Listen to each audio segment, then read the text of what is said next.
If you want to see my entire FNAF book collection, just all laid out and available to see, just watch till the end. We're going to be going through each book and kind of talking about it as a kind of guide to all the books in the series. Did you know there's actually more books than games in the series at this point? So I think it's important we know why and know what each of them is.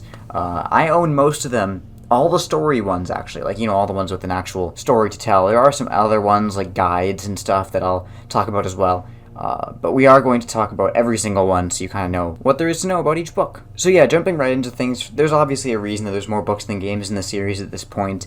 The biggest reason, I think, is because the books sell really well, too, and maybe even make more money than the games, actually. Probably not at this point with Security Breach, but the first ever book we got was The Silver Eyes, and this one tells the story of a girl who, her father actually created the animatronics at Freddy's, so that's already an interesting premise, and there was murders, and now she and her friends have come back to town to find out what exactly happened at Freddy's and how the murders happened.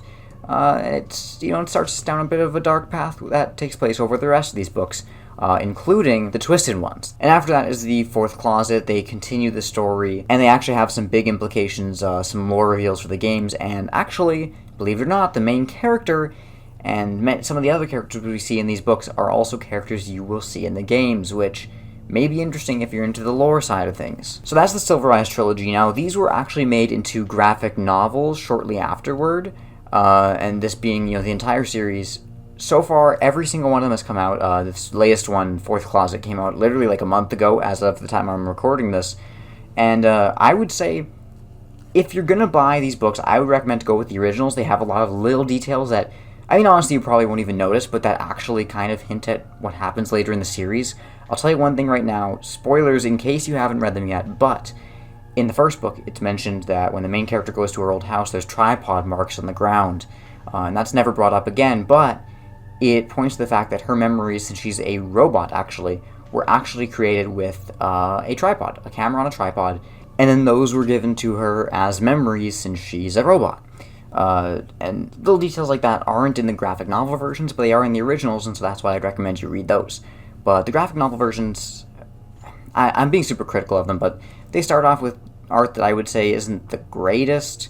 The coloring, I think, is mostly why that is, but you can see for yourself here if you're interested. I think it's alright. I think it's a good version of the story to read, but I would say the original is better. And you'll see the Twisted Ones already has a drastically improved art style. Since each one has a different artist, you kind of get a different interpretation of the story each time as it continues, which I think is pretty cool. And as you can see here, in my opinion, the art style improves a lot in this second volume and in the third one as well.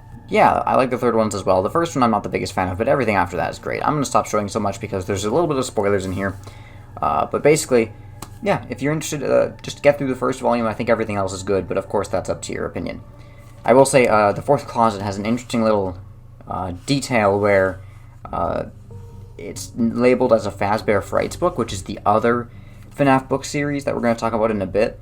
So it's been completely mislabeled as a completely different series, which is a bit of an oopsie. But that's Scholastic's fault, because they're the worst. So that's the Silver Eyes. If you want to collect all those, that's 6 books in total, which I have spent an exorbitant amounts of money on this series. I don't think that's a word, but anyway. Now, moving on, this is the Freddy Files. Now, this has actually been a series of 3 books, so if the cover looks a bit different to you and the ones that you see, don't be alarmed. That's how it's supposed to be.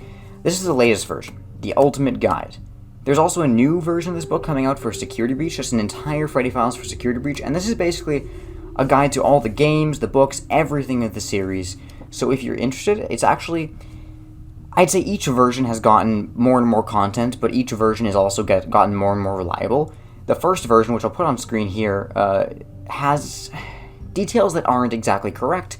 It has some typos, some mistakes. The second version uses fan models and stuff, and it still has those same mistakes. This is actually a pretty reliable version, and this is the first one I got, so it's a pretty beefy book. It's got stuff on all the games. It's got stuff on the books somewhere in here. You can see every game up until Security Breach is covered in here, and Security Breach is getting its own entire Freddy Files. So I've talked about this at length, but yeah, here's the books. which we'll talk about all these in a bit. Archives of tons of stuff. I won't go into it too much. I actually made a review on this book like a month ago, so check that out if you're interested. All in all, it's a pretty solid guide to the series if you want to know more about just the series in general, and more about each of these books, which I'm covering right now. Next, we go into Fazbear Frights. Fazbear Frights is a different format from the Silver Eyes book series. Fazbear Frights is actually short stories. And the way it works is there's 3 short stories in each book. We'll go for the first one here that says Into the Pit, To Be Beautiful, and Count the Ways. 3 different stories, all of them set in the FNAF universe with FNAF villains and characters, and each one, while not being particularly canon to the games, has clues about the game lore and talks about that as well. This series, I will warn you, gets really crazy later on. As it starts, it's just a normal like FNAF, what you'd imagine from a FNAF short story series, and I think it's really solid. I'd actually say I like it better than the Silver Eyes trilogies. And these are also getting graphic novel adaptations soon. At least one of them we know about. So if you're interested in that, those are coming out later this year. And they look pretty solid. But I would say this series, the first 5 books are pretty good. I like them a lot. But then, after that, it starts to get a little strange. After that, some of the stories here don't even feature FNAF villains or characters or elements or anything. It's weird. It starts to become very separated from the rest of the series. There's a story here in the cliffs that I won't spoil, but it has, nothing to do with Freddy's. It has a robot, but it's not a FNAF robot. It's made by a student at a school. I'm pretty sure in the puppet carver there's literally nothing related to FNAF at all. There's a separate pizzeria that isn't Freddy's or anything. Friendly Face, I think Fazbear Entertainment is mentioned once. And then here with Prankster, I think, it gets less... Freddy's itself is less talked about as that series goes on. So I'll leave it up to you. They do have connected lore. All of these books have a connected story that kind of brings them all together and makes these different short stories connected in a way, and it also connects to the main game's lore. So if you're interested in that, I'd recommend checking them all out. But if you just want some creepy short stories, just, I don't know, maybe look for the ones you're interested in, start with the first one, and then keep going until you either get sucked into it like I have, and then you're stuck forever, or until you have gotten your fix.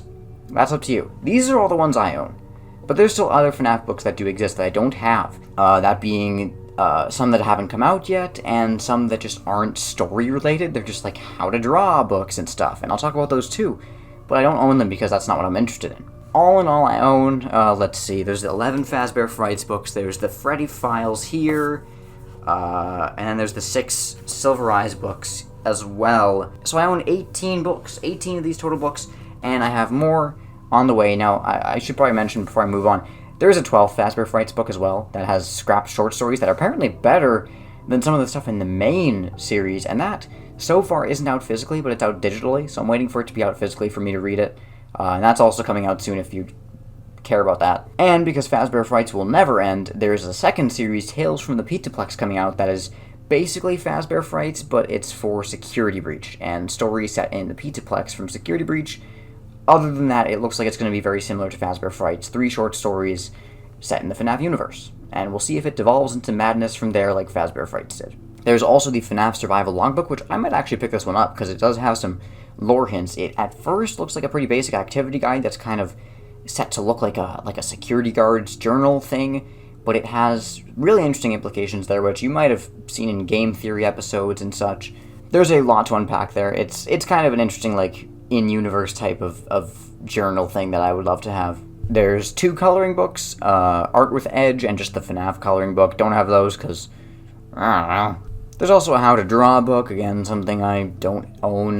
There's a Character Encyclopedia coming out, which looks awful from the cover. I've talked about that in detail in this video, if you want to check that out. It's a disaster, as you can see. We've got Ginormous Freddy, we've got Balloon Boy in the corner, we've got there's a lot to unpack there, and I did that already. I don't care about that book. And that is everything. In total, there's over 20 FNAF books that exist. I own most of them, all the story-related ones, and everything else is out there somewhere. So there's more on the way, and it's gone out of my hands. It's insane. I don't know what to do at this point, and I'm going to show you all the ones I own right now.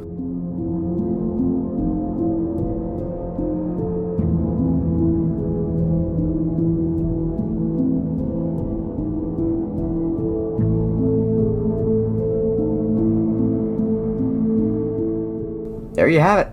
Countless dollars wasted. That is all I have for you guys today. Thank you for watching. I have something very special coming up very soon. Feels like I say that all the time now, but I'm telling the truth this time. That is about it. I'll see you guys next time. Bye.